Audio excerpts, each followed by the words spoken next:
This episode is brought to you by Netflix's Remarkably Bright Creatures. What if a Pacific octopus held the key to a mystery that could heal your heart? Well, that's Tova's reality. An elderly widow working at an aquarium, Tova forms an unlikely friendship with the curmudgeonly Marcellus, whose remarkable intelligence leads her to a life-changing discovery.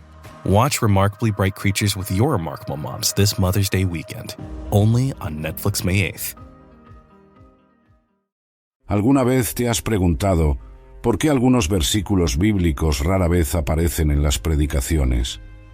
¿Por qué ciertas enseñanzas de Jesús parecen haberse guardado en un cajón cerrado, lejos de los ojos y oídos de los fieles? Hoy vamos a sumergirnos en uno de los textos más perturbadores y al mismo tiempo más liberadores de la Biblia, palabras que salieron de la propia boca de Jesús y que tienen el poder de sacudir los cimientos de nuestra fe. No todos los que me dicen, Señor, Señor, entrarán en el reino de los cielos, sino solamente aquel que hace la voluntad de mi Padre que está en los cielos. Muchos me dirán en aquel día, Señor, Señor, ¿acaso no profetizamos en tu nombre? ¿En tu nombre no expulsamos demonios y no hicimos muchos milagros? Entonces les declararé claramente, nunca os conocí. Apartaos de mí, vosotros que practicáis el mal. Mateo 7, versículos 21 a 23. Estas palabras, pronunciadas por el propio Jesucristo durante el famoso Sermón del Monte, causan un silencio incómodo cuando, en contadas ocasiones, aparecen en los púlpitos. Estoy seguro de que has oído muchas predicaciones acerca del amor de Dios, acerca de prosperidad, acerca de sanidad y liberación, pero ¿cuántas veces has escuchado un mensaje profundo sobre estas palabras de Jesús? Porque seamos sinceros, son perturbadoras. ¿Qué hace que estas palabras sean tan aterradoras? Es sencillo. Desafían directamente la idea de que simplemente llamar Señor a Jesús o tener algún tipo de asociación superficial con Él sea suficiente para nuestra salvación. Jesús está diciendo, con todas sus letras, que habrá personas que pensaban que estaban dentro, pero descubrirán en el día final que siempre estuvieron fuera. Reflexiona en la gravedad de esto. Jesús no está hablando de ateos declarados o de personas que nunca oyeron hablar de Él. Se refiere a personas que usaban su nombre, que hacían obras poderosas en su nombre, que incluso profetizaban y expulsaban demonios, invocando su autoridad. No obstante, la sentencia final para estas personas es aterradora. Nunca os conocí. En la Iglesia contemporánea existe casi un silencio conspiratorio acerca de estos pasajes. ¿Por qué? Porque no encajan en el evangelio pulido y cómodo que a menudo se predica. Un evangelio que dice, ven tal como estás y permanece tal como estás. Un evangelio que promete el cielo sin mencionar el arrepentimiento. Un evangelio que habla de la gracia sin mencionar la transformación.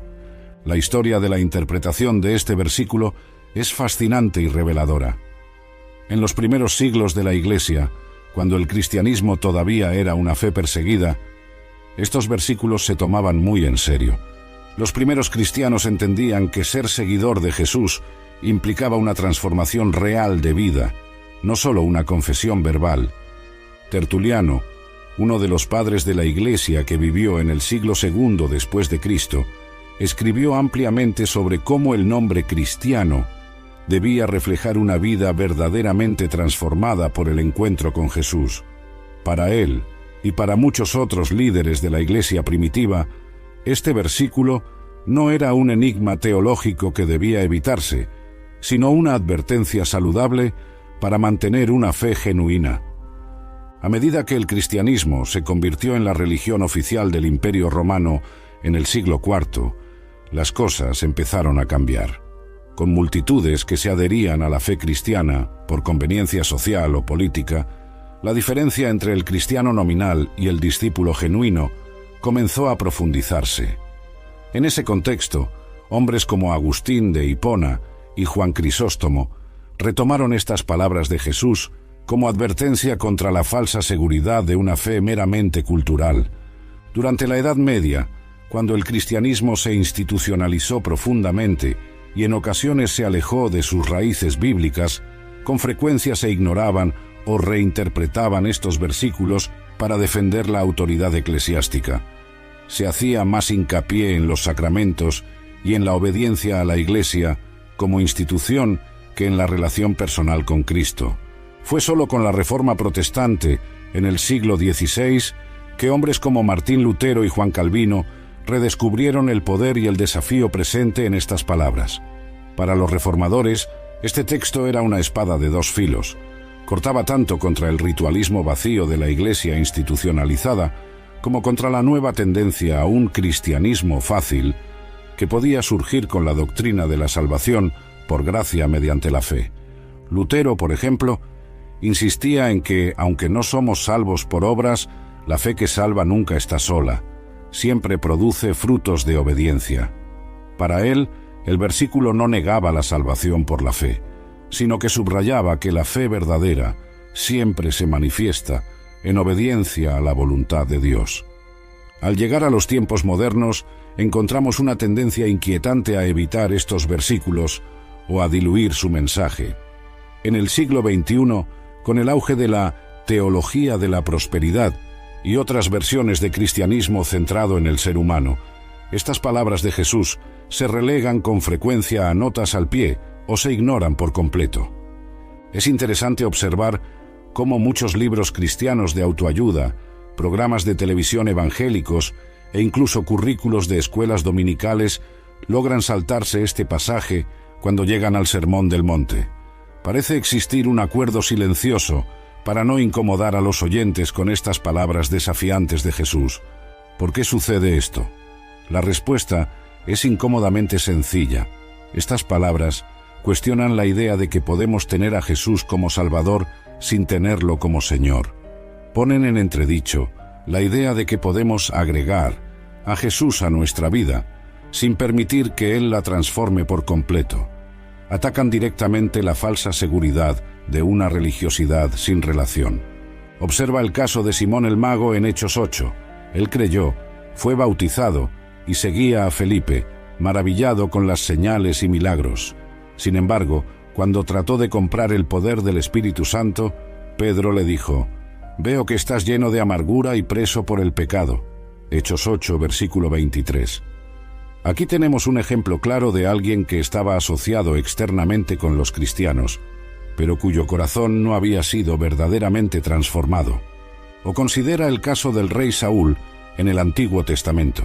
Fue elegido por Dios, ungido como rey, e incluso profetizó en ciertos momentos. 1 Samuel 10, versículo 10. Sin embargo, su desobediencia constante a la voluntad de Dios condujo a un juicio divino. Saúl es un ejemplo poderoso de alguien que aparentaba tener toda la espiritualidad exterior, pero cuyo corazón estaba lejos de Dios. Esto nos lleva a una pregunta crucial. ¿Qué quiso decir Jesús realmente con hacer la voluntad del Padre? Con seguridad, no se trata únicamente de seguir reglas o cumplir rituales religiosos.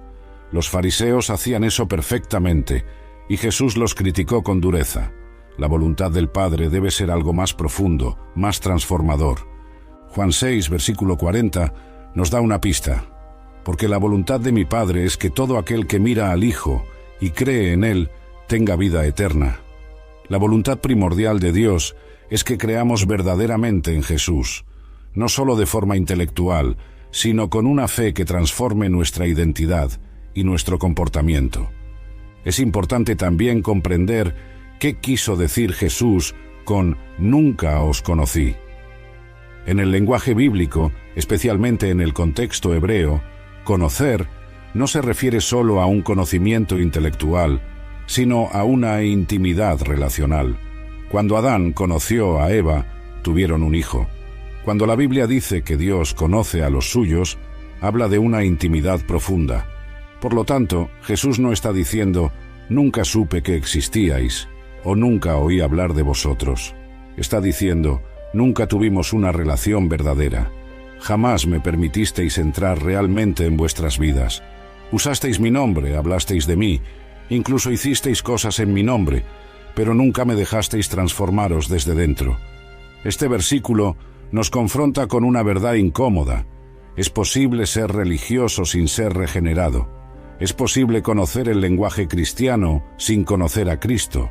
Es posible impresionar a las personas con manifestaciones espirituales externas, mientras el corazón permanece sin transformar. Observa que no son los dones espirituales los que determinan nuestra relación con Dios, sino el fruto del Espíritu en nuestras vidas. Pablo deja esto claro en 1 Corintios 13, al decir que podemos profetizar, tener todo conocimiento e incluso fe para mover montañas, pero si no tenemos amor, nada de eso tiene valor. El amor al que se refiere Pablo no es un sentimiento vago, sino un compromiso activo demostrado en la obediencia a Dios y en el servicio a los demás. El mismo Jesús dijo: «Si me amáis, guardaréis mis mandamientos». Juan 14, versículo 15. La obediencia no es la causa de nuestra salvación, pero sí su evidencia. Entonces, ¿qué nos enseña realmente este versículo? Que debemos vivir con miedo, incertidumbre, cuestionando siempre nuestra salvación. En absoluto. El objetivo no es crear inseguridad en los verdaderos creyentes, sino despertar a aquellos que podrían estar apoyándose en una seguridad falsa. El apóstol Juan nos dice: «Os escribo estas cosas a vosotros que creéis en el nombre del Hijo de Dios, para que sepáis que tenéis vida eterna». 1 Juan 5, versículo 13. La certeza de la salvación es posible y deseable, pero esa certeza no proviene de una decisión que tomamos en el pasado, ni de experiencias espirituales que hayamos tenido, sino de una relación continua y transformadora con Jesucristo. Pedro nos anima a afianzar nuestra vocación y elección. 2 Pedro 1, versículo 10. ¿Cómo? Creciendo en las cualidades que demuestran la realidad de nuestra fe: bondad, conocimiento, dominio propio, perseverancia, piedad, fraternidad y amor. Estas cualidades no nos salvan, pero confirman que realmente hemos sido salvados. ¿Por qué los predicadores evitan este versículo? Tal vez porque desafía tanto a los oyentes como a los propios predicadores. Cuestiona nuestra tendencia a querer un evangelio sin costo, una salvación sin transformación, un Jesús que nos salve del infierno, pero no nos desafíe a cambiar. Contradice el mensaje popular de que puedes tener a Jesús como un complemento a tu vida ya establecida, en lugar de entregársela por completo. Este versículo también confronta nuestra obsesión moderna con las manifestaciones espirituales y las experiencias emocionales. Jesús está diciendo claramente que las señales, los prodigios y los dones espirituales, por muy impresionantes que sean, no garantizan una relación genuina con Él. Esto resulta revolucionario en una época en la que muchas iglesias parecen medir la espiritualidad por el volumen de manifestaciones carismáticas o por la cantidad de experiencias de poder que relatan los fieles. La verdad es que este versículo no debe asustarnos, sino despertarnos a la realidad del llamado de Jesús. Él no nos llamó a una religión superficial, sino a una relación transformadora, no a actuaciones espirituales, sino a una obediencia nacida del amor, no a usar su nombre como un amuleto, sino a reflejar su carácter en nuestras vidas. Así que, la próxima vez que oigas a alguien decir «Señor, Señor» con los labios, mientras sus acciones contradicen por completo los valores del reino de Dios, recuerda este versículo. La próxima vez que sientas la tentación de confiar en experiencias religiosas pasadas, sin buscar una relación diaria con Jesús, recuerda este versículo. La próxima vez que te topes con predicadores que prometen los beneficios de Cristo sin el costo del discipulado, recuerda este versículo, porque al final, lo que Jesús busca no son religiosos, sino discípulos. No seguidores nominales, sino hijos e hijas obedientes. No personas que solo hablen de Él, sino personas que lo conozcan íntimamente y sean transformadas por Él. El contexto histórico del Sermón del Monte. Para comprender plenamente el impacto de las palabras de Jesús en Mateo 7, versículos 21 a 23, debemos sumergirnos en el contexto histórico del Sermón del Monte. Este discurso ocurrió al inicio del ministerio de Jesús, cuando su popularidad estaba creciendo con rapidez en Galilea. La Palestina del siglo I vivía bajo ocupación romana, generando tensiones políticas y religiosas intensas. El pueblo judío anhelaba la liberación esperando a un Mesías que restaurara el trono de David y expulsara a los opresores romanos. Las expectativas mesiánicas estaban muy altas, con diversas interpretaciones sobre cómo sería el reino de Dios. En este escenario, distintos grupos religiosos competían por influencia. Los fariseos enfatizaban la observancia estricta de la ley y de las tradiciones orales. Los saduceos, más alineados con el poder político, controlaban el templo y negaban realidades espirituales como la resurrección y los ángeles. Los esenios se habían retirado a comunidades aisladas, buscando pureza mediante la separación. Los celotes creían que la liberación llegaría mediante la resistencia armada contra Roma. El público que escuchaba a Jesús era diverso: pescadores, agricultores, comerciantes, recaudadores de impuestos, enfermos y marginados. Mateo 4, versículo 25, indica que multitudes de Galilea, Decápolis, Jerusalén, Judea y de la región al otro lado del Jordán lo seguían. Eran personas comunes, muchas sin educación formal, pero con un profundo conocimiento de las escrituras hebreas gracias a la sinagoga. Cuando Jesús subió al monte a enseñar, adoptó la postura clásica de un rabino al sentarse, Mateo 5, versículo 1, señal de autoridad para interpretar las escrituras. Sus oyentes esperaban enseñanzas basadas en la ley de Moisés, pero lo que recibieron fue revolucionario. Jesús no se limitaba a interpretar la ley. Estaba presentando su autoridad como igual, o incluso superior a ella, repitiendo: «Habéis oído que se dijo, pero yo os digo». Este patrón sorprendió a los oyentes, pues ningún rabino hablaba así. En lugar de citar autoridades previas, Jesús hablaba con autoridad propia. Los oyentes estaban acostumbrados al judaísmo legalista del siglo I, donde la salvación a menudo se veía en términos de observancia externa de la ley. Jesús desafió esa mentalidad, enfatizando la transformación interior y la sinceridad del corazón. Cuando llegamos a la advertencia de Mateo 7, versículos 21 a 23, Jesús estaba denunciando un problema fundamental de la religiosidad de su época: la separación entre la confesión externa y la realidad interior. Este mensaje era especialmente inquietante para los líderes religiosos que basaban su identidad en demostraciones públicas de piedad. El Sermón del Monte no era un conjunto de reglas imposibles, como algunos interpretan, ni una mera ética situacional. Era un retrato de la vida en el reino de Dios, una comunidad caracterizada por la justicia, la misericordia y la fidelidad a Dios.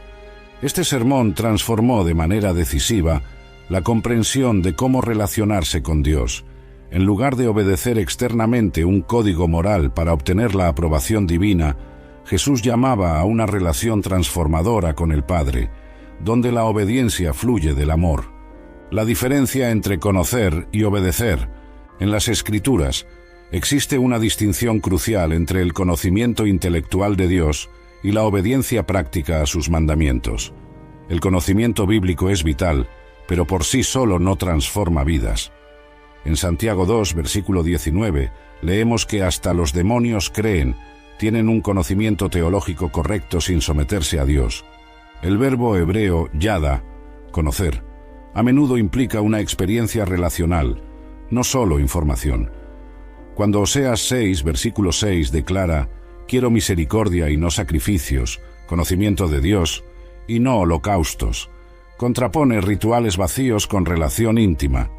La Biblia nos presenta casos notables de personas que conocían a Dios intelectualmente, pero fracasaron en la obediencia.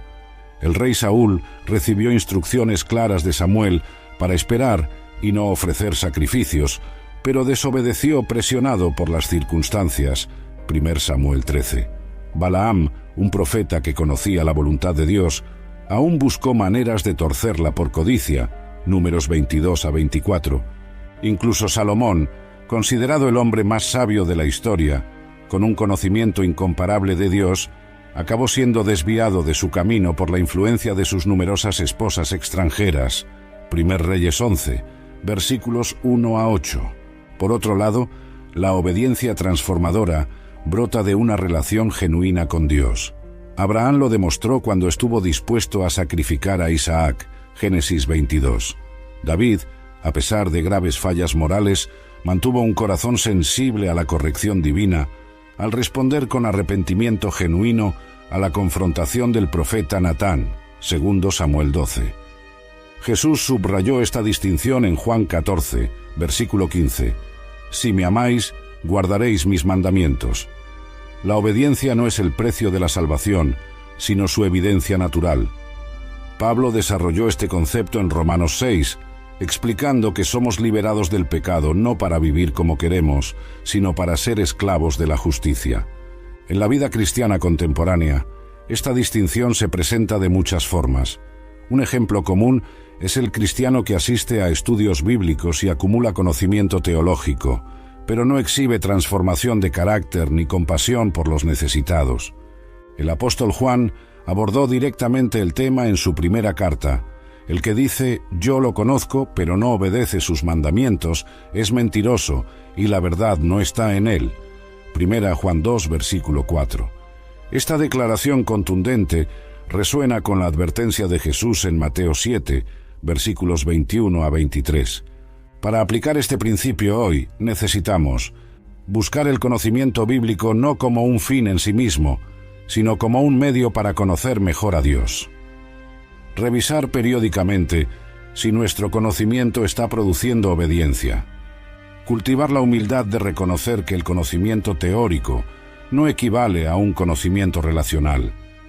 Permitir que la palabra no solo informe nuestra mente, sino que transforme nuestro corazón. Si este contenido te está resultando útil, deja tu comentario a continuación contando qué versículo desafió más tu fe. Tu participación ayuda a otros hermanos y nos motiva a continuar con este ministerio. Continúa leyendo para descubrir cómo identificar las señales de una fe superficial. Los falsos profetas y la Iglesia moderna.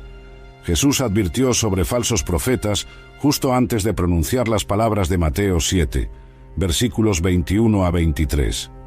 Esto no es casualidad. Existe una conexión directa entre las enseñanzas falsas y la falsa seguridad que muchos tienen acerca de su salvación.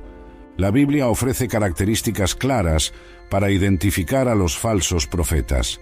En el Antiguo Testamento, Deuteronomio 13, versículos 1 a 5, establece dos criterios fundamentales. Primero, sus profecías han de cumplirse.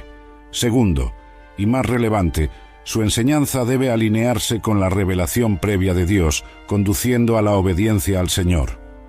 Jesús añadió otro identificador decisivo en Mateo 7, versículos 15 a 20. Los frutos. Por sus frutos los conoceréis, enfatizó, refiriéndose tanto al carácter personal como al efecto de sus enseñanzas en la vida de sus seguidores.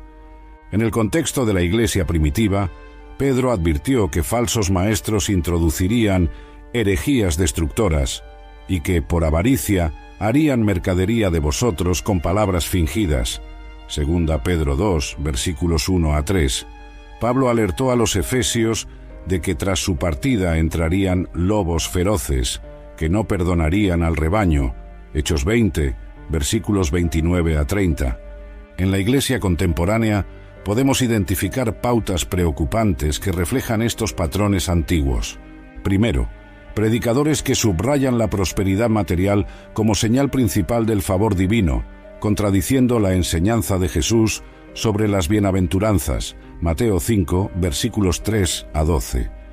Segundo, ministerios enfocados sobre todo en experiencias emocionales y manifestaciones espectaculares, sin dar importancia al fruto del Espíritu ni al crecimiento en santidad.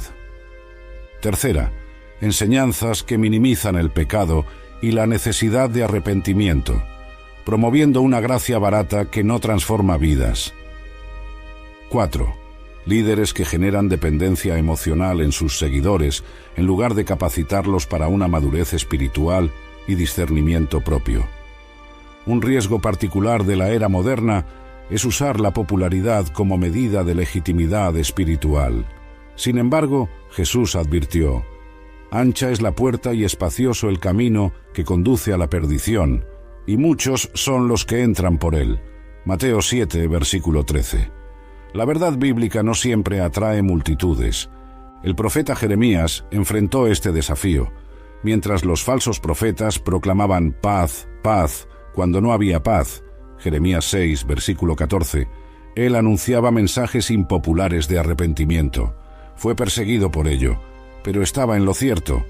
Debemos examinar con espíritu crítico los ministerios que seguimos preguntándonos, ¿sus mensajes se centran en la persona y en la obra de Cristo o en beneficios secundarios? ¿El evangelismo que presentan incluye un llamado al arrepentimiento o solo promesas de bendiciones? Sus líderes muestran humildad, rinden cuentas y son transparentes. Los seguidores crecen en madurez espiritual y servicio al prójimo, o siguen siendo consumidores religiosos. La respuesta no es rechazar de plano los ministerios grandes o exitosos, sino evaluarlos bíblicamente. Muchos ministerios de gran alcance proclaman fielmente la palabra, mientras otros pequeños pueden difundir falsedades. El tamaño no es el criterio, la fidelidad sí lo es.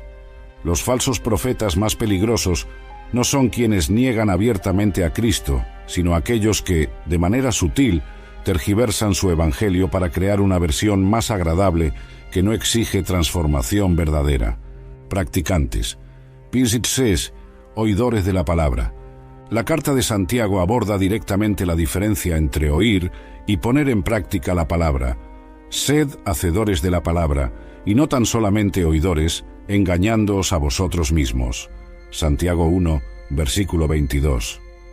Esta advertencia encaja perfectamente con la alerta de Jesús en Mateo 7, versículos 21 a 23, constituyendo un principio coherente en las Escrituras.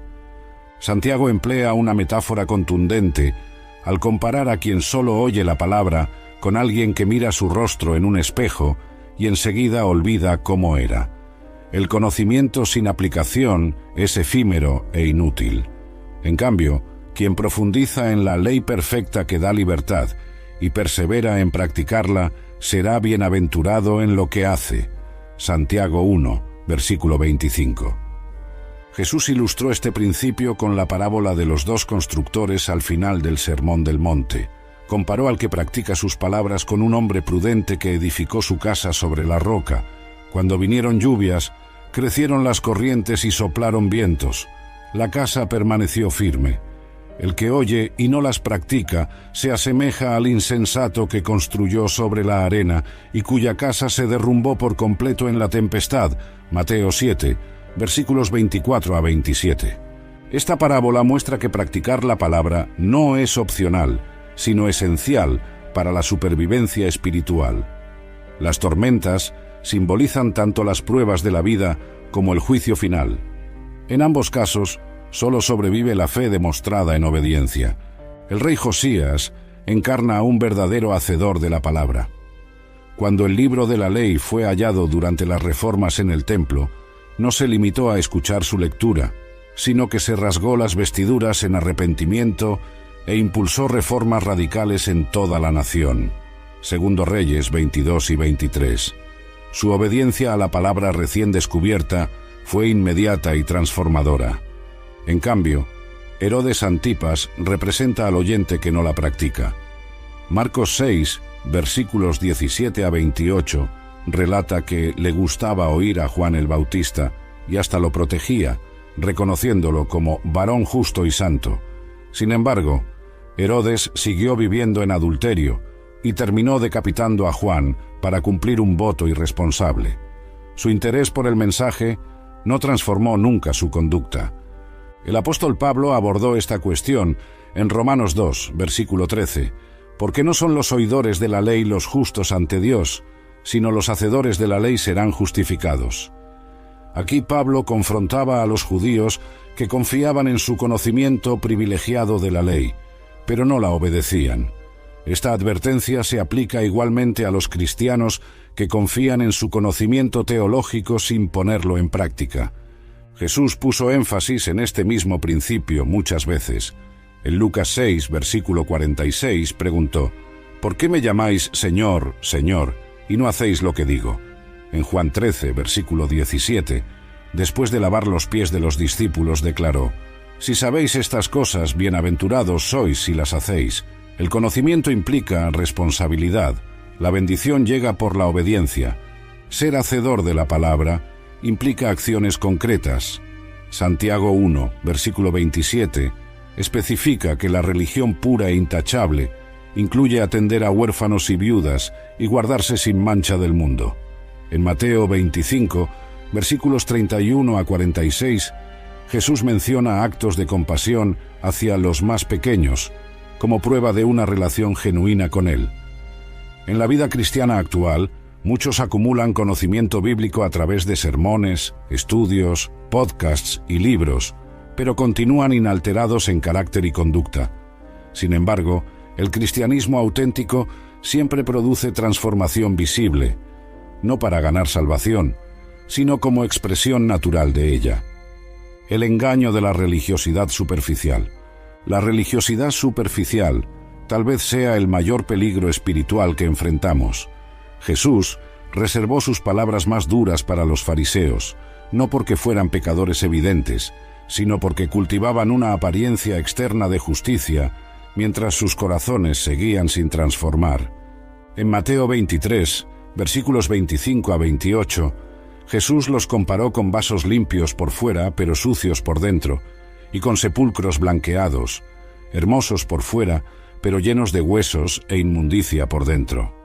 Esta imagen poderosa capta la esencia de la religiosidad superficial: preocuparse por las apariencias externas mientras se descuida la transformación interior.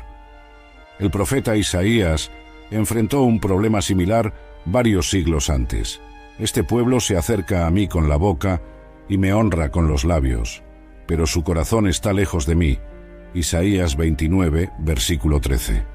Jesús citó este pasaje directamente cuando denunció tradiciones religiosas que reemplazaban la obediencia verdadera. Marcos 7, versículos 6 y 7. La religiosidad superficial se manifiesta de varias maneras. Para los fariseos del siglo I, se expresaba en la observancia minuciosa de regulaciones, al mismo tiempo que descuidaban los asuntos más importantes de la ley: la justicia, la misericordia y la fidelidad. Mateo 23, versículo 23. Hoy en día puede verse como una asistencia regular a cultos sin transformación de carácter, conocimiento bíblico sin aplicación práctica o un lenguaje espiritual sin la verdadera sumisión a Dios. La esencia sigue siendo la misma: conformidad externa sin conversión interior. El rey Saúl ejemplifica bien este peligro. Cuando se le ordenó destruir por completo a los amalecitas, él guardó lo mejor del rebaño con la excusa de sacrificarlo a Dios. Samuel respondió con palabras penetrantes: ¿se complace el Señor tanto en holocaustos y sacrificios como en la obediencia a su palabra? La obediencia vale más que el sacrificio. 1 Samuel 15, versículo 22. Jesús encaró directamente la religiosidad superficial en Mateo 7, versículos 21 a 23. Aquellos a quienes rechaza no eran ateos ni paganos declarados, sino personas religiosas que usaban un lenguaje espiritual: Señor, Señor, y realizaban actividades espirituales asombrosas: profetizar, expulsar demonios, hacer milagros. Su problema no era la falta de actividad religiosa, sino la ausencia de una relación genuina con Cristo. La diferencia entre religiosidad superficial y fe auténtica puede ser sutil, pero es decisiva. He aquí algunas señales de alerta que indican una posible superficialidad espiritual. Cuando nos preocupa más la opinión de otros creyentes que la mirada de Dios. Cuando nuestro comportamiento cristiano cambia drásticamente en función de quién nos observa. Cuando estudiamos la Biblia solo para adquirir conocimientos y no para transformarnos. Cuando servimos en la iglesia principalmente para obtener reconocimiento o influencia. Cuando oramos y adoramos públicamente, pero descuidamos la devoción privada. En 2 Timoteo 3, versículo 5, Pablo advierte acerca de quienes tienen apariencia de piedad, pero niegan su poder. Una descripción precisa de la religiosidad superficial. Su instrucción es clara: apártate de ellos. La religiosidad sin poder transformador contamina la Iglesia y deforma el testimonio cristiano.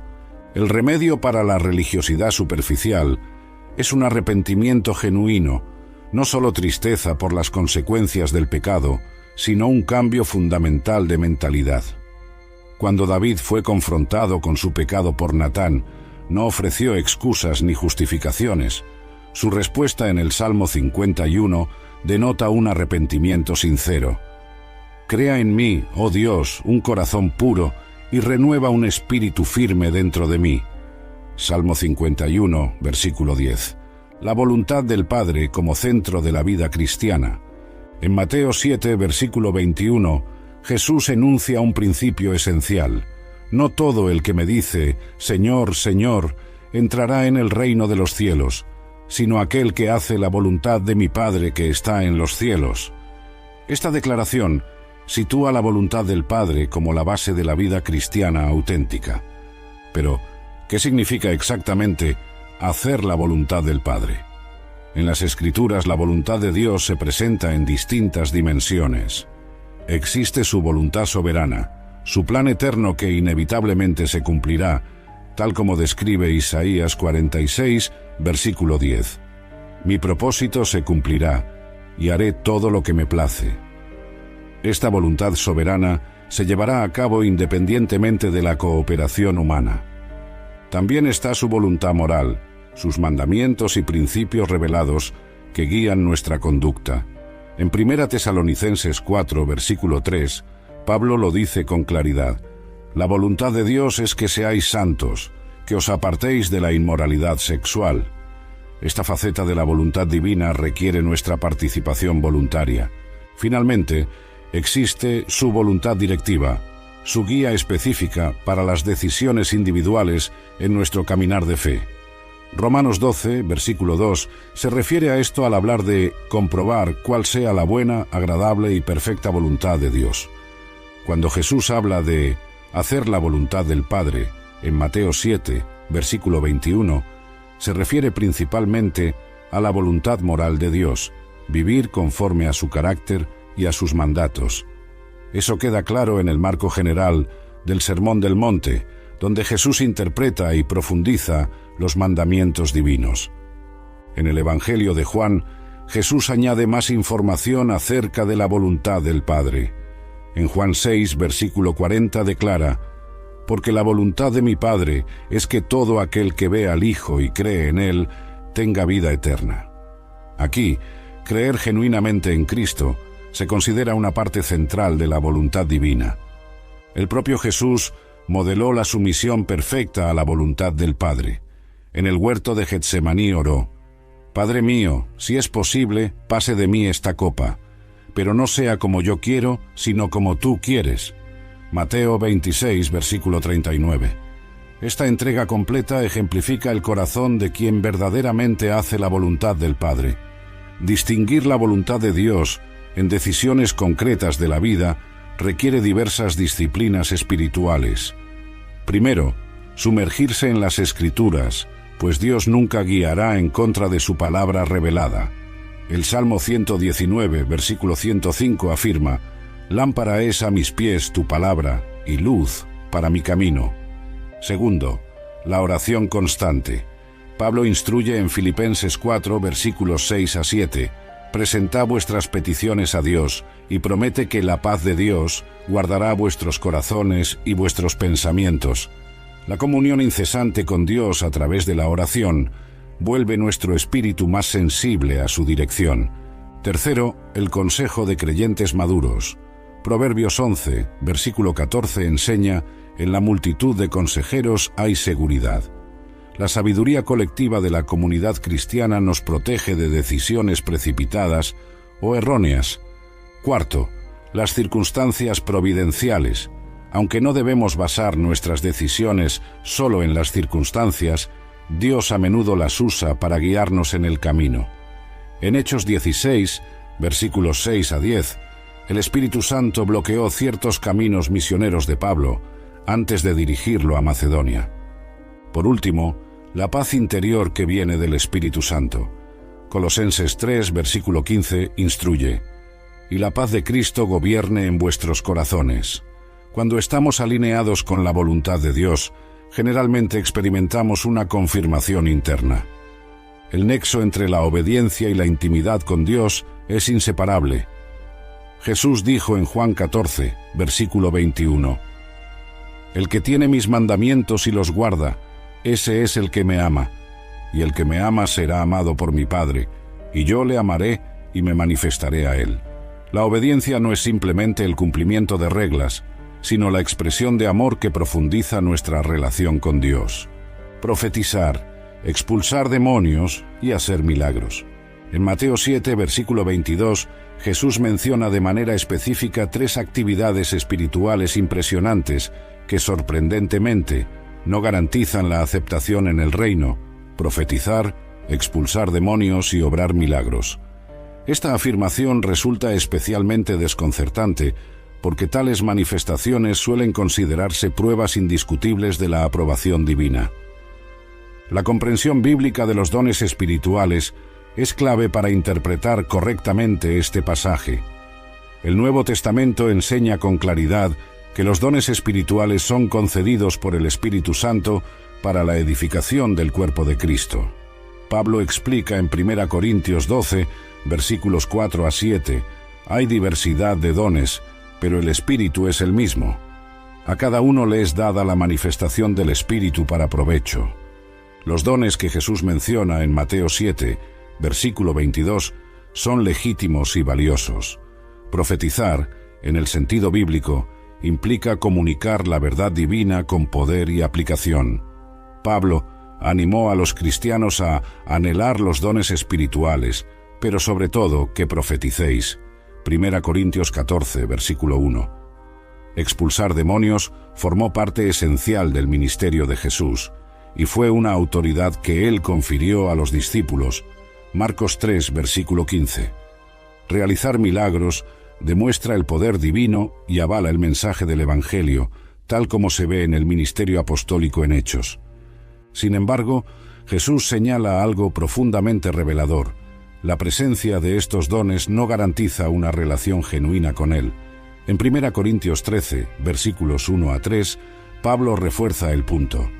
«Aunque yo tuviese el don de profecía y entendiese todos los misterios y toda ciencia, y aunque tuviese toda la fe de tal manera que trasladase los montes, si no tengo amor, nada soy». Los dones sin amor, que es el fruto esencial del Espíritu, carecen de valor espiritual. La Biblia ofrece ejemplos que ilustran esta distinción. Balaam profetizó mensajes verdaderos de parte de Dios, pero su corazón estaba lejos de él. Números 22 a 24. Los hijos de Esceva trataron de expulsar demonios usando el nombre de Jesús, sin tener relación con él, con resultados desastrosos. Hechos 19, versículos 13 a 16. Judas Iscariote, al parecer, participó en los milagros cuando Jesús envió a los 12, Mateo 10, versículos 1 a 8, pero nunca se convirtió de verdad. Jesús habló con claridad sobre esto, y muchos falsos profetas se levantarán y engañarán a muchos, Mateo 24, versículo 11.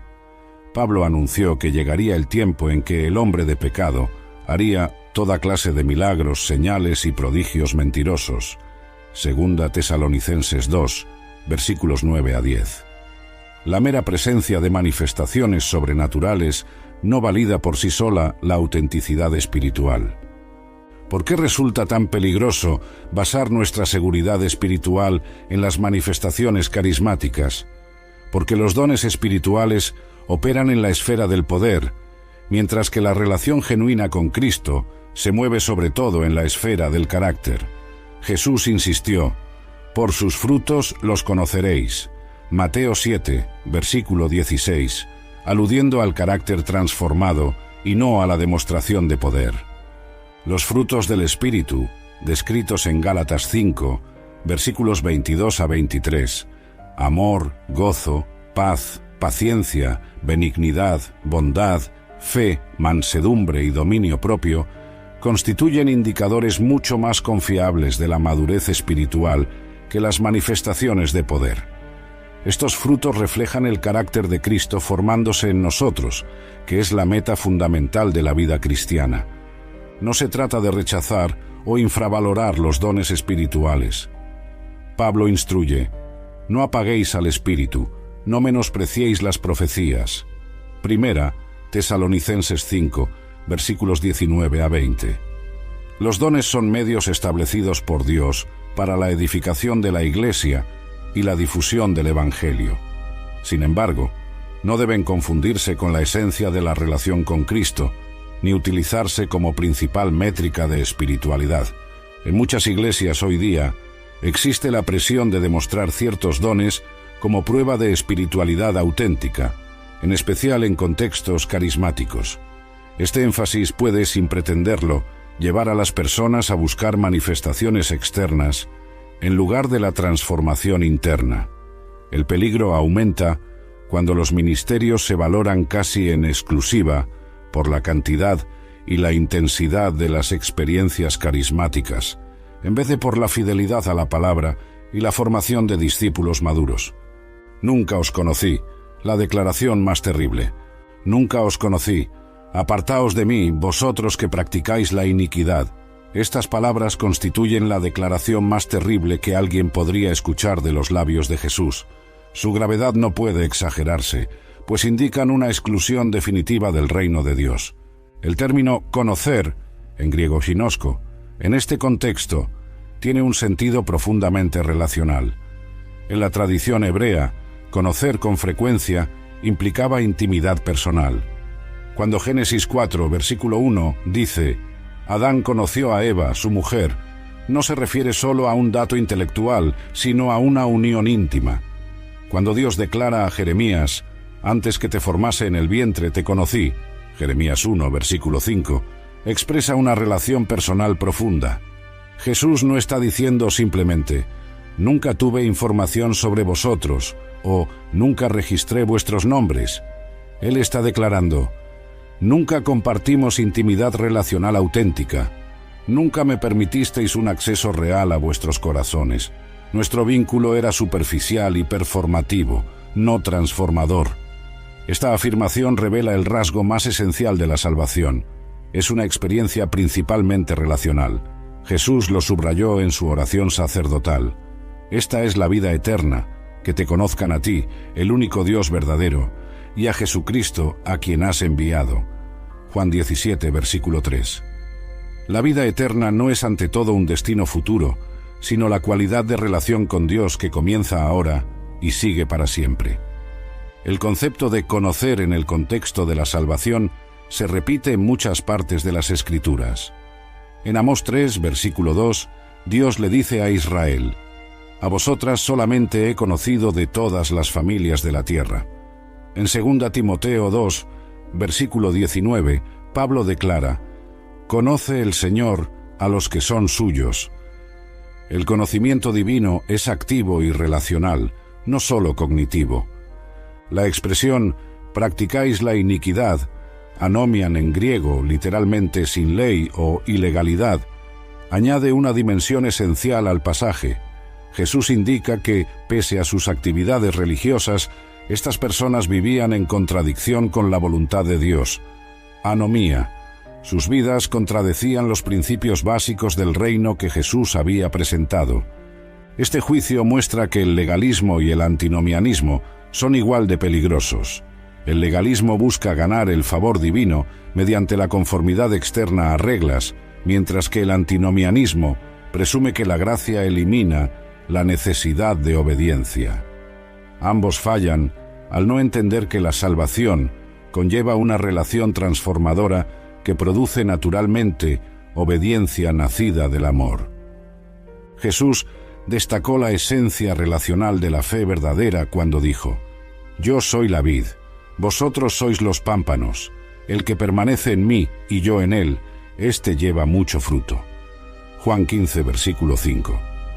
La metáfora de la vid ilustra de manera vívida la vida cristiana genuina, no como conformidad a normas ni búsqueda de experiencias poderosas, sino como una unión orgánica con Cristo que de forma inevitable produce fruto.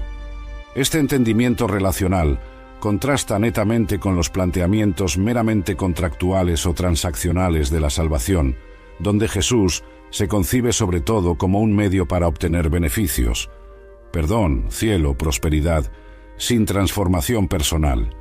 Tal visión reduce el Evangelio a un trámite legal, despojándolo de su poder transformador. ¿Cómo podemos cultivar una relación auténtica con Cristo que evite el devastador «nunca os conocí»? Primero, con un arrepentimiento genuino, no solo tristeza por el pecado, sino un reencuentro radical de la vida orientado hacia Dios. Juan el Bautista exigía frutos dignos de arrepentimiento. Lucas 3, versículo 8. Evidencias tangibles de una transformación interior. Segundo, mediante la búsqueda diaria de intimidad con Dios, a través de la oración contemplativa y la meditación en las Escrituras. David encarnó esta intimidad en el Salmo 63, versículo 1. Oh Dios, tú eres mi Dios. De madrugada te buscaré. Mi alma tiene sed de ti. Esto no es un simple ritual religioso, sino una búsqueda apasionada de la presencia divina. Tercero, mediante el compromiso con una comunidad auténtica, donde seamos conocidos en profundidad por otros creyentes que nos ayuden a crecer en Cristo. Hebreos 10, versículos 24 a 25, nos insta a considerarnos unos a otros para estimularnos al amor y a las buenas obras, reconociendo el papel esencial de la comunidad en el discipulado. ¿Cómo aplicamos los principios de Mateo 7, versículos 21 a 23, a nuestra vida cristiana actual? El primer paso es realizar una evaluación sincera de la autenticidad de nuestra fe. Pablo nos exhorta: examinaos a vosotros mismos si estáis en la fe, probaos a vosotros mismos. 2 Corintios 13, versículo 5. Este autoexamen no pretende generar inseguridad paralizante, sino fomentar la honestidad espiritual. Al evaluar nuestra fe debemos preguntarnos: ¿estoy cultivando una relación genuina con Cristo o solo cumplo rutinas religiosas? ¿Mi vida muestra una transformación constante por el Espíritu o hay estancamiento espiritual? ¿Me preocupa más la apariencia externa de espiritualidad o la realidad interna de comunión con Dios? La prueba definitiva de la fe auténtica sigue siendo la que marcó Jesús. Por sus frutos los conoceréis. ¿Nuestro carácter se conforma poco a poco al de Cristo? ¿Están creciendo en nuestra vida el amor, el gozo, la paz, la paciencia y otros frutos del Espíritu? ¿Nuestra fe se traduce en preocupación activa por los necesitados y marginados? Para vivir un cristianismo auténtico en un mundo de religiosidad superficial, debemos recuperar las disciplinas espirituales que transforman, no como rituales mecánicos, sino como canales de gracia que facilitan encuentros genuinos con Dios. La práctica regular de la lectura meditativa de las Escrituras es esencial. Distinta de un estudio bíblico meramente informativo, la Lectio Divina conlleva una lectura lenta y reflexiva para permitir que la palabra penetre con profundidad en nuestro ser. Este enfoque refleja el consejo de Santiago de ser hacedores de la palabra y no tan solamente oidores.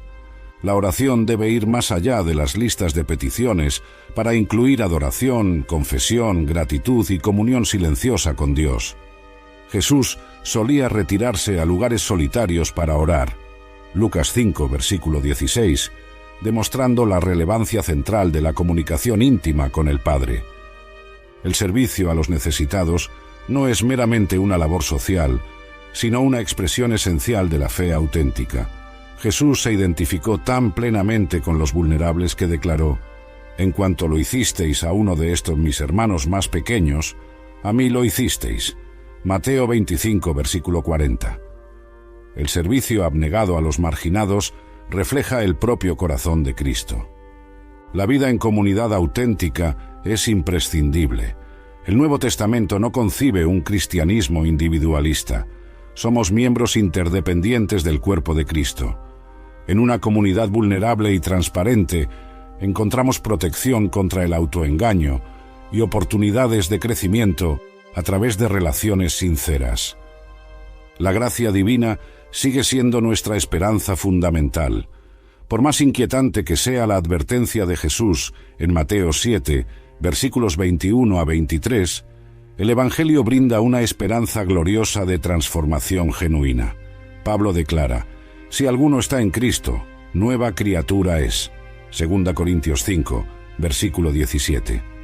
El mismo Espíritu que resucitó a Jesús de los muertos habita en nosotros, capacitándonos para vivir de una manera radicalmente distinta. Podemos responder al desafío de estas Escrituras sin caer en el legalismo ni en el perfeccionismo. La transformación cristiana es un proceso continuo, no un suceso inmediato. Pablo reconocía que no había alcanzado la perfección, pero seguía prosigo a la meta. Filipenses 3, versículos 12 a 14. El crecimiento espiritual se da poco a poco, mientras mantenemos los ojos puestos en Cristo.